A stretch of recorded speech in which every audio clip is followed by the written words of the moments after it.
Path of Exile 2, you can pick from one of 12 character classes. Each character has a combination of primary attributes that they focus on.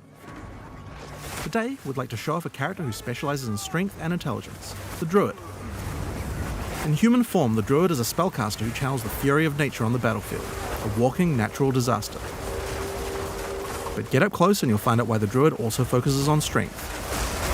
You can transform yourself into one of several wild beasts. Today, we want to show off the bear form. Transformation in PoE 2 happens automatically when you use a bear attack. Use Bear Maul and your character will transform into a bear, into a meaty swing.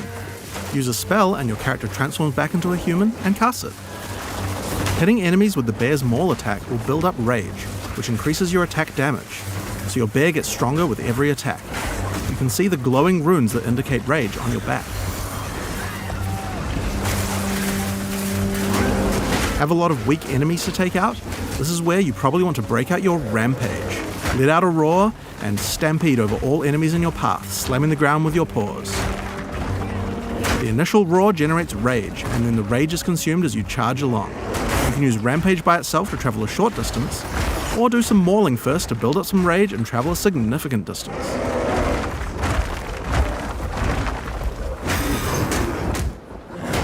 Now, while the bear is big and strong, this isn't a pure strength class. You don't have as much armor as a warrior would have. In order to protect itself from larger packs, you might want to consider a skill like Furious Slam. This skill is all about stunning rather than damage, so it's quite useful if you're mobbed by smaller monsters and just need to get out of there.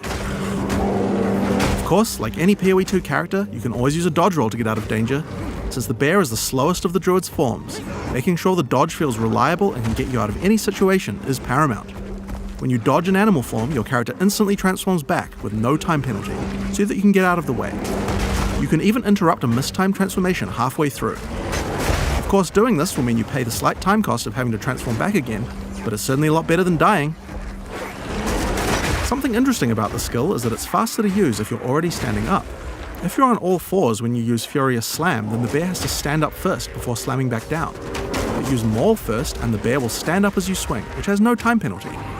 Then follow up with Furious Slam and your bear will quickly slam down. Much more efficient.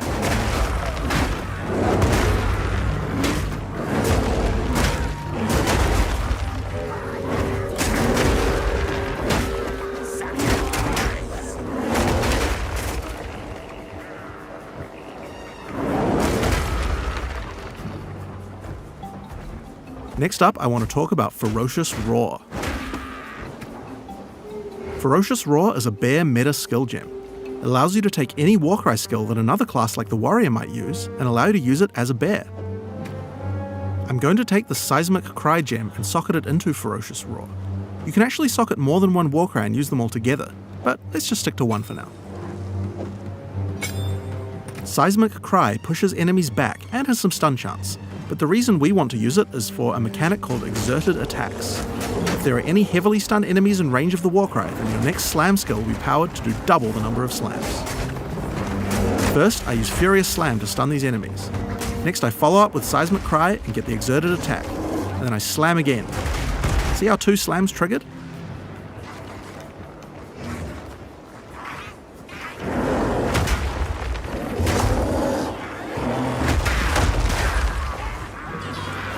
So, that's all well and good, but how about we try that again using Rampage?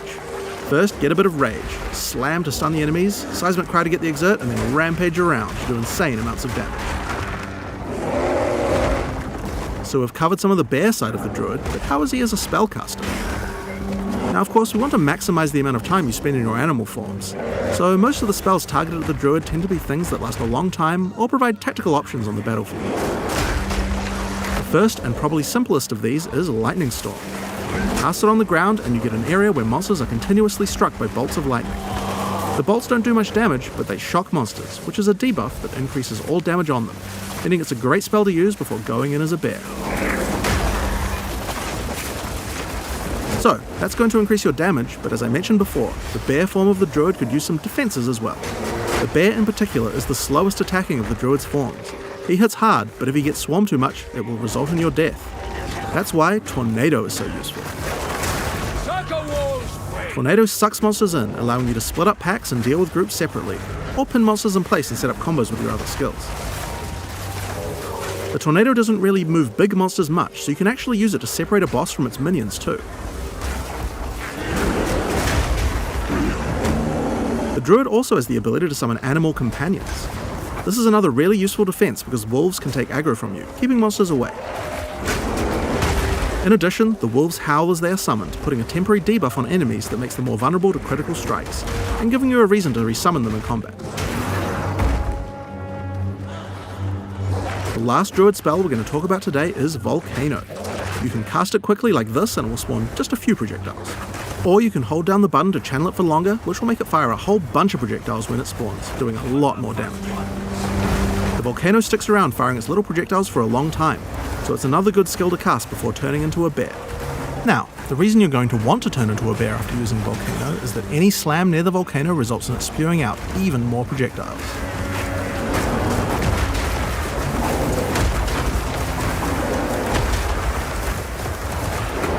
And if you thought that was a lot, then Rampage is even better, because it does 2 slams every time it hits the ground, and you can run around the volcano.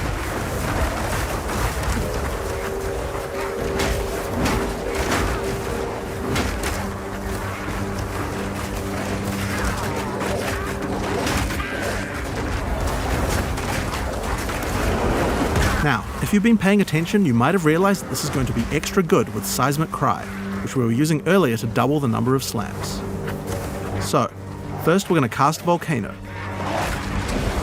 Then Furious Slam till you stun something, Seismic Cry to get the double slams, then Rampage around while the Volcano spews out a stupid number of projectiles.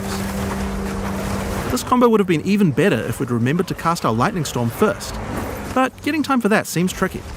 It would also have been nice if the monsters were affected by the crit debuff that my wolves do when I first summon them. This is where some meta gems to automate some elements can come in handy. Here's a gem called Cast While Channeling.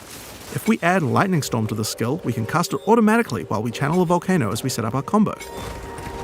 Cast While Channeling is an ongoing effect, so enabling the skill will cost us Spirit, which is a new resource in PoE 2 used specifically for these kinds of skills. If you look at the top left of the screen as we channel, we can see the energy building up to cast the Lightning Storm. So long as we channel Volcano for long enough, the Lightning Storm will also be cast on the same targeted location. Currently, Cast While Channeling is active in reserving Spirit in both our human and bear forms. This means that any channeling skills we use as a bear technically will also cast the Lightning Storm. We can actually do this with Rampage right now, but it's not the best because we would prefer to stack the Lightning Storm on top of our Volcano, rather than just casting it randomly as we're rampaging around. We're also unnecessarily reserving Spirit in our bear form we could be using for something else, so let's fix that. I'm going to go into the skill options for the skill and disable it in my bear form. We showed at ExileCon how you could use skill options to control which weapon set to use when casting skills, but you can also use the same interface to enable or disable which buffs you would like to have active in your different weapon sets too, without having to recast them all the time, and shapeshifting counts as a weapon set. Now when I change to a bear, the effect and the spirit reservation goes away, and when I change back to a human again, it's back automatically.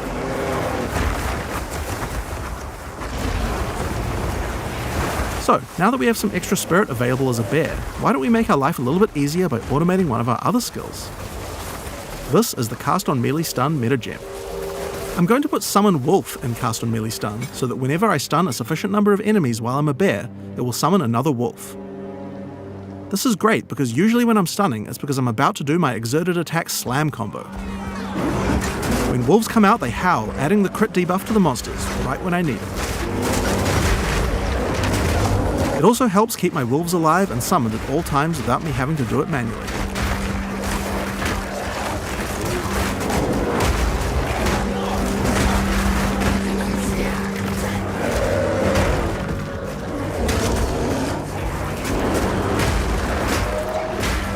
So, last but not least, let's talk about the skill tree. At ExileCon we showed how you could dual spec your character so that different weapons can use different passives.